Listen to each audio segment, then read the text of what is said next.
She said, "It's none of your business," while holding hands with her ex. So I showed her the photos, packed my bags, and left her with nothing but regret. I never thought I'd be the kind of man recounting a story like this, the kind that belongs in a heartbreak novel or a late-night Reddit post. I always believed these things happened to someone else, someone oblivious, someone neglectful. But not me, not Jackson, not the husband who did everything right. Abigail and I had been married for 7 long years. We met back in college, 2 reckless kids who thought love would solve everything. And for a while it did. Or at least I convinced myself it did. Life got busy, jobs, bills, family, responsibilities, the whole package. But through it all, I held onto the belief that we were solid. That no matter what, we were a team. Maybe I was blind. Maybe I didn't want to see what was right in front of me. Then came that Saturday. Just another lazy weekend afternoon. Nothing special. I had made plans to meet a few buddies at the mall. Grab some coffee, check out the new tech store, just shoot the breeze. Harmless. We were wandering through the food court when someone caught my eye. And it wasn't just some glance. It was one of those moments where time slows, and your brain refuses to believe what your eyes are seeing. There she was. Abigail, my wife, sitting in a corner booth. But she wasn't alone. Across from her sat a man I didn't recognize immediately. And they were close, too close. Their hands were locked together across the table, fingers intertwined like lovers. Like teenagers sneaking a moment before curfew. That wasn't a coworker. That wasn't a childhood friend. That was intimacy. That was betrayal dressed up in casual conversation. I stood there, frozen. Not with rage, not yet. Just with a heavy, hollow kind of disbelief. My hands trembled as I pulled out my phone and began recording. A few photos. A short video. Enough to capture her smile, the one I thought was mine, as she gave it freely to another man. They were laughing, leaning in, so engrossed in each other, they didn't even notice me. And that's what cut deepest. I didn't confront her, didn't cause a scene. I just turned away. My friends noticed my sudden silence. "You good, man?" one asked. I just nodded. "Yeah."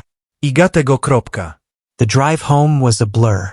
My mind was spinning, torn between denial and certainty. Was I misunderstanding? Was there a logical explanation? But no matter how I tried to twist it, holding hands like that wasn't friendly. It was intimate. It was emotional. It was cheating. I got home and sat in the living room, pretending nothing happened, waiting, hoping she'd walk through the door and offer some plausible excuse. She didn't. Not for hours. When she finally came in, she was glowing, literally smiling like she'd had the best day of her life. I played it cool. "Hey, where were you today?" I asked. She shrugged.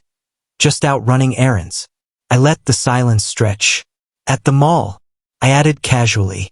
Her expression flickered, just for a moment. Barely noticeable. "Yeah. Why? Who were you with?" I asked, my voice flat. She rolled her eyes and said it, the sentence that changed everything. "Jackson, it's none of your business." None of my business.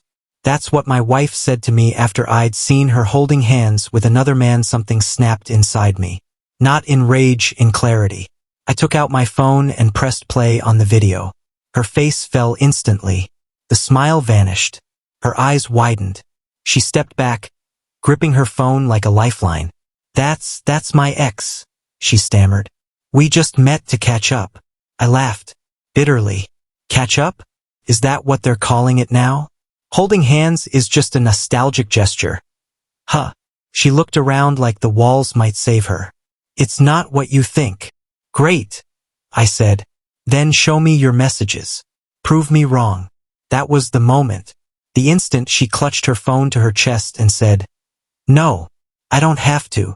That was when every illusion crumbled. She cheated. It was clear as day. I sat down, elbows on my knees, staring at the woman who swore she'd always be honest with me. "You're not even going to try?" I asked quietly. "Jackson," she said, folding her arms. "You're overreacting. It was just lunch with an old friend." And the hand-holding? I asked. Part of the lunch deal? She looked away, biting her lip. You're blowing this out of proportion. Then prove it. Show me I'm wrong. You don't get to invade my privacy just because you're insecure, she snapped. And with that, any hope of a misunderstanding died. I got up, grabbed my keys. Don't bother making dinner. I won't be here. Jackson, where are you going?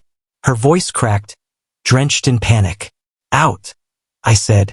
And don't wait up. I drove with no destination, just a desire to escape. Memories flooded in, moments I'd ignored, excuses I'd swallowed, times she'd pulled away and I just blamed stress or work.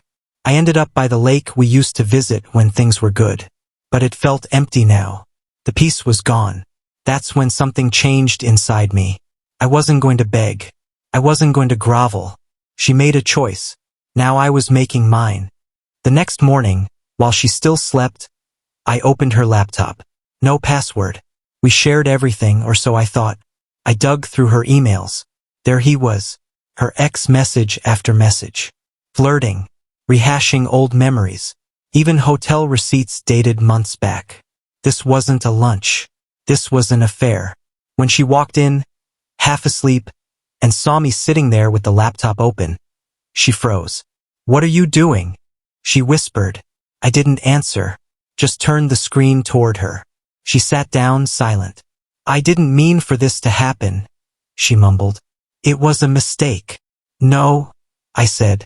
It was a series of choices, and you made every one of them knowing what you were risking. Tears rolled down her cheeks. Please, Jackson, let's fix this. I'll cut him off. I'll go to therapy. I'll do anything. I opened my phone, scrolled to the photos and videos. Don't worry, I've got the evidence. You won't gaslight me. She reached for my hand, desperation in her eyes. Please, don't leave me. Pulled away.